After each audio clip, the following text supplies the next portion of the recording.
नमस्कार दोस्तों कल शाम एग्रीकल्चर सुपरवाइज़र की जो आंसर की आई है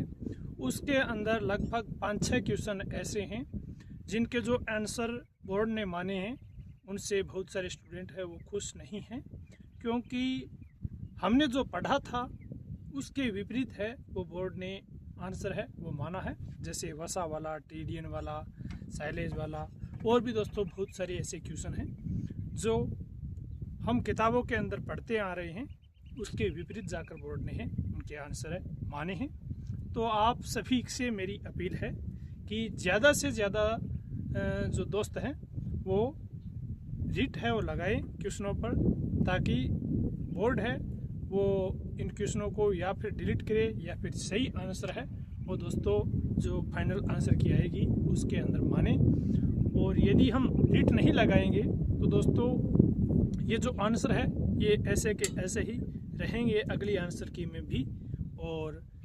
जिन लोगों ने मेहनत की है या जिनके सही है उन्हें दोस्तों नुकसान है वो उठाना पड़ेगा। और दोस्तों अन्य जो एग्ज़ाम होते हैं उनके अंदर बहुत सारे लोग हैं वो रिट लगाते हैं, परंतु एग्रीकल्चर के जो एग्ज़ाम होते हैं उनके अंदर दोस्त है वो बहुत कम है वो रिट लगती है, क्योंकि सभी ऐसे सोचते हैं कि वो लगा लेंगे वो लगा लेंगे वो लगा लेंगे, जिसके कारण दोस्तों आप देख रहे हैं पिछली 2-3 भर्तियों के अंदर है वो इसी तरह से बोर्ड है या तो क्वेश्चनों को डिलीट कर देता है या फिर गलत आंसर है वो दोस्तों आंसर की जो फाइनल आती है उसके अंदर ही रख देता है। तो इस तरह की दोस्तों यदि आप जो बोर्ड के द्वारा जो मनमानी की जा रही है या फिर बोर्ड जो गलत आंसर दोस्तों मान रहा है उन्हें यदि सही करवाना है तो दोस्तों ज़्यादा से ज़्यादा है वो रीट है वो क्वेश्चनों पर लगाए। और भी दोस्तों आप कमेंट करके बताइए कि किस किस क्वेश्चन पर है वो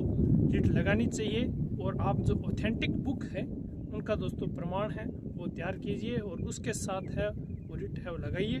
ताकि जो क्वेश्चन हमारे सही होते हुए भी गलत है वो बोर्ड ने माने हैं उनका दोस्तों हमें फ़ायदा मिल सके, या वो सही हो सके या फिर वो डिलीट हो सके।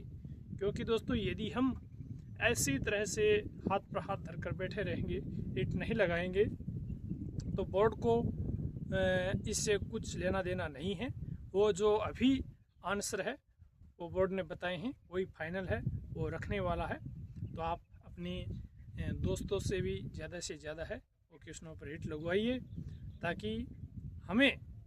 जो इन क्वेश्चनों के कारण होने वाला नुकसान है उससे बचा जा सके। और दोस्तों आपके कितने क्वेश्चन हैं वो अभी बच रहे हैं जो प्राइमरी आंसर की आई है उसके हिसाब से, और कट ऑफ है वो कितनी जानी चाहिए और कौन कौन सा क्वेश्चन है वो दोस्तों आपका पहले सही मान रहे थे आप और अभी वो है वो गलत हो गया, और किस किस क्वेश्चन पर हिट है वो लगनी चाहिए वो आप सभी कमेंट करके दोस्तों बताइए।